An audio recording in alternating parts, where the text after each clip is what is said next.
You interviewed Boogie, and that was something completely unexpected. The interview came out. For those unaware, Boogie's one of like the OG YouTubers. He's been doing this for like 15 years, has millions of subscribers, and he's broke.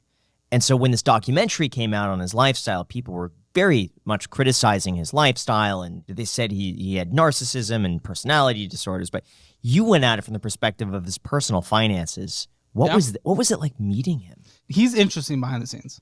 Well, wasn't even expected to talk about him. Like, do I want to just like out his entire existence? No, probably not. But I mean, okay, a little. I heard he was talking trash after the episode. He was talking trash after the episode, but the dude is just so nice and gentle in person. And you can tell, unlike you guys, who you're the same as you are off camera. I think I'm the same off camera as I am on camera. You are. He's not. He kind of puts on a show, which I think is why a lot of people find him to be a little more fake, which isn't surprising why an audience would fall off like that. If like the person you're not watching is genuine on YouTube, YouTube is supposed to be the place where you're literally just seeing the person, you know? So he was very nice, very happy. But then, you know, after we recorded the episode and everything, he went and he trash talked on his own podcast. It's so funny because I did this Caleb Hammer episode, but number one, that guy was such a dumb. He thought that I actually bought a Tesla. Anybody with a brain knows I didn't buy a Tesla. He's like trying to find something to nail me on. He's like going through my bank account, and the only thing he can find to nail me on is like eating out. Bitch, look at me. Do I look like somebody who's saving money on food? He trash talked on Twitter, and then a couple times on Twitter he was like, "Oh, this is for the drama, and this is for that." It was very confusing to follow. And like me and my team, we were just like sitting back watching him just do his own thing and just confused as to why. So what did he say about you? I think he said I was a dick, which fair enough. It's fair. I can be a little bit of a dick. True. Yeah. It's fair. Though I was actually pretty gentle to him because one thing he's really good at. Yeah. He's very good at the manipulation around therapy talk. What is therapy talk? Therapy talk in terms of just bouncing around subjects and making everyone feel very sympathetic for your situation and just making it seem like everything's excusable in a way. He was very good around just dancing around things. And also, I mean, he lied a lot as well. Did he?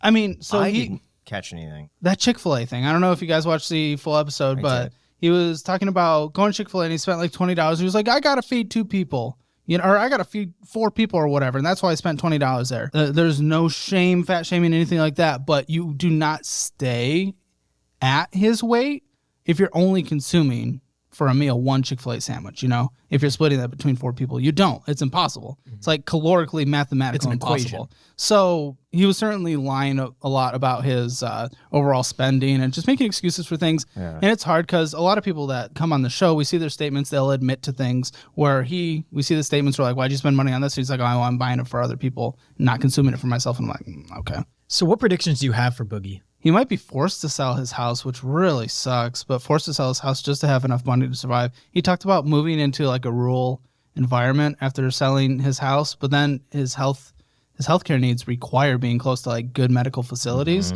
and people, and he wouldn't have that in the place he talked about moving. So, I mean, the sad likelihood is, I mean, the dude's probably not going to be here in 10 years.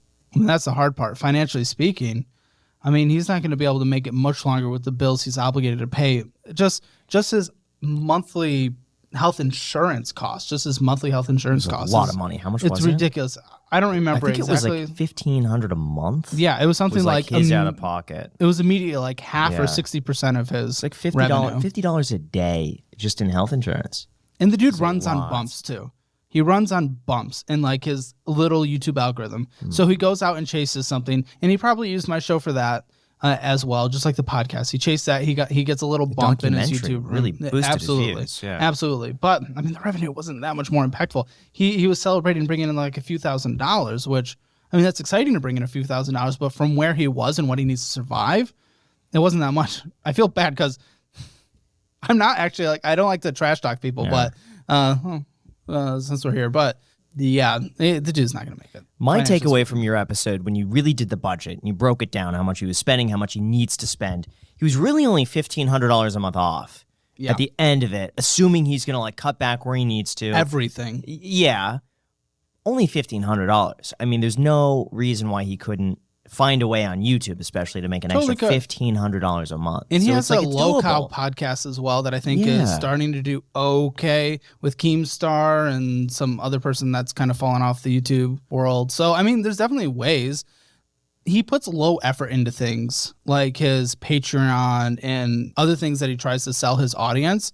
He doesn't put any value into them, so he doesn't really receive any rewards from them. His Patreon that came in, what was it? It was like $40 or something. His Twitch was like 150. He doesn't put effort into things and actually provide value that people want to consume as a viewer or pay for. Could be, though, he's not giving that value because he's not receiving anything first. So if it's hard to put value into something, It it's is. like, I'm making $40 a month. Why would I spend time on this? Yeah. When it's $40 a month versus I could make more YouTube videos. So I'll keep this going and I'll do this, but Which is what I It's hard recommended to- all in yeah. on YouTube. But what I I think you thought, said in too. your reaction to the video, he's kind of stuck on YouTube 10 years ago. yeah. He hasn't really evolved with the platform. You got to constantly evolve. But with all this being said, very pleasant person in person. It's interesting that there's a character on screen, off screen, because I'm not used to that. Most people we've met, they're the same people all throughout. Most people I've met, at least.